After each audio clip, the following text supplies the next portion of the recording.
Not surprisingly, the homeowners default on their mortgage, which at this moment is owned by the banker. This means he forecloses and one of his monthly payments turns into a house. No big deal. He puts it up for sale. But more and more of his monthly payments turn into houses. Now there are so many houses for sale on the market, creating more supply than there is demand, and housing prices aren't rising anymore. In fact, they plummet. This creates an interesting problem for homeowners still paying their mortgages. As all the houses in their neighborhood go up for sale, the value of their house goes down, and they start to wonder why they're paying back their $300,000 mortgage when the house is now worth only $90,000. They decide that it doesn't make sense to continue paying, even though they can afford to, and they walk away from their house. Default rates sweep the country, and prices plummet.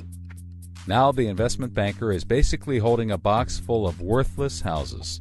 He calls up his buddy, the investor, to sell his CDO, but the investor isn't stupid and says, no thanks.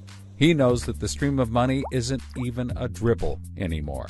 The banker tries to sell to everyone, but nobody wants to buy his bomb. He's freaking out because he borrowed millions, sometimes billions of dollars to buy this bomb, and he can't pay it back. Whatever he tries, he can't get rid of it. But he's not the only one. The investors have already bought thousands of these bombs. The lender calls up trying to sell his mortgage, but the banker won't buy it, and the broker is out of work. The whole financial system is frozen, and things get dark.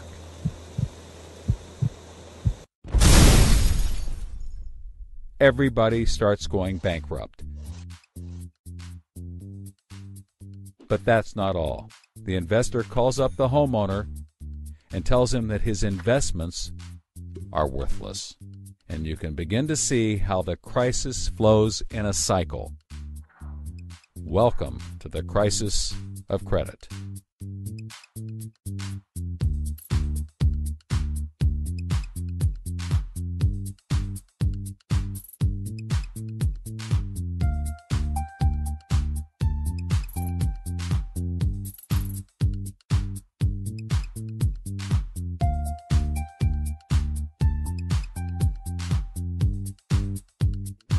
Meet Uncle Sam. He has a lot of bills to pay. Almost $4 trillion worth every year. Uncle Sam's income is a little over $2 trillion per year. To make up the difference, the deficit, he does what most Americans do. He borrows money. When Uncle Sam takes out a loan, he calls it a bond. Bonds can be held by banks, investors, or even foreign governments. Uncle Sam has to promise to pay interest on these bonds, just as you do on any loan you take out.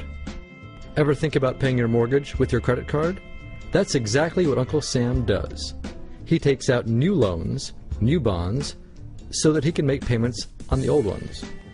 All those loans, and especially all that interest, adds up. Right now, Uncle Sam owes about $14 trillion. To put that in perspective, 14 trillion is about the same as the national GDP, the total value of all the goods and services produced by the American economy in an entire year. It's such a huge amount of money that Uncle Sam is starting to run out of people to borrow from, and he's having trouble just paying the interest on his loans. The obvious solution would be to either cut spending or increase taxes. But if he cuts spending, the people that he's spending money on would complain that they don't have money to spend, and that he was hurting the economy.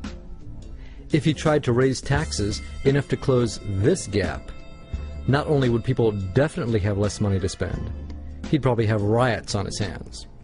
So Uncle Sam chooses the easy way to make money. Just make it. He calls up the Federal Reserve, which is our central bank, and, like magic, dollars are created and deposited in banks all around America. The problem is that the more of something there is, the less it's worth. Same goes for the US dollar. The more dollars there are, the less each one will buy. That's why commodities like gasoline, food, and gold become more expensive when Uncle Sam does his money-making magic. The commodities aren't really worth more. Your money is just worth less.